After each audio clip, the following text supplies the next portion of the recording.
Hello everyone, my name is Gamaliel, but you can all call me G.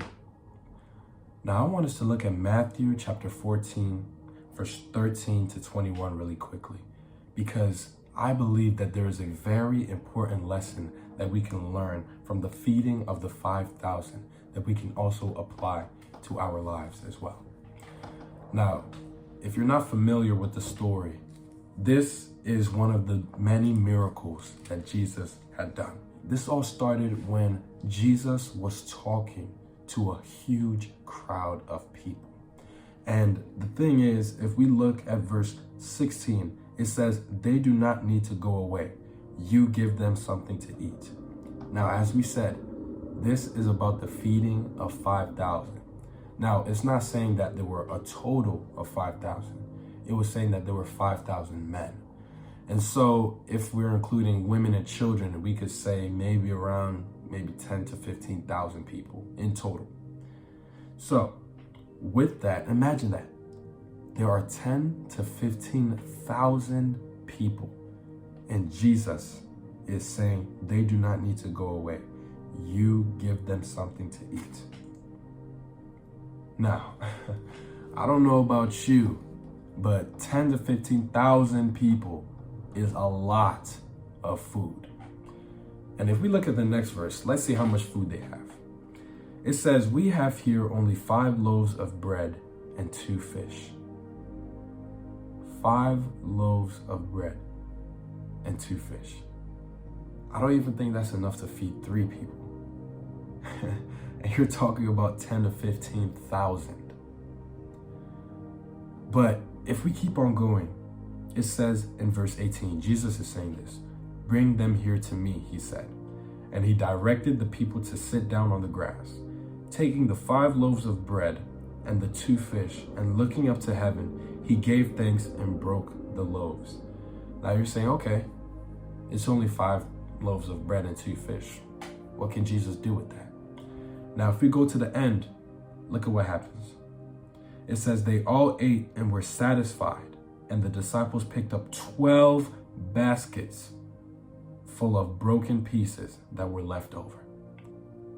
12 baskets full of just leftovers from the miracle that Jesus had just done. Now, what is so important about this story that I want you to learn? I want you to know that even if it is a little thing that you have, if you give it to God, he can make so much abundance. He can make it so fruitful to the point where you don't even know how it was possible. If you have 10 to 15,000 people in a crowd and you only have 5 loaves of bread and 2 fish, you're going to think, how, if it was not for Jesus, how can anyone feed that many people just from that? It's impossible. But the thing is, when it was given to Jesus,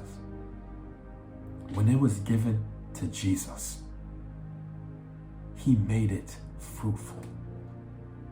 The little that was there was made into much. So even if it is a little thing that you have, give it to God. Even if it's a little bit of offering, you never know how much God can bless that offering that you gave, especially if it's from the heart. If God knows that is all you have and you are giving it to him, God will use it for his blessing. And whether it's even the talents that you may have, singing, dancing, sports, technology, reading, writing, God can use those talents to bless others and to give glory to his name through you. So don't look at something and say, "Oh, God can never do anything with this." Or, "Oh, I'm useless. God can't do anything with me." No. God took someone that was killing Christians to become a missionary for him. And do you know his name? That was Paul. God took someone that was in the lowest clan and the least in his family to lead the children of Israel to victory in battle. Do you know who that was? That was Gideon. God took someone that was overlooked that was overseen, someone that no one cared about, someone that was tossed to the side thinking that he wasn't important, to become the king of Israel. Do you know who that was? That was David. So don't think that your talents are useless. Don't think that the little that you have is for nothing.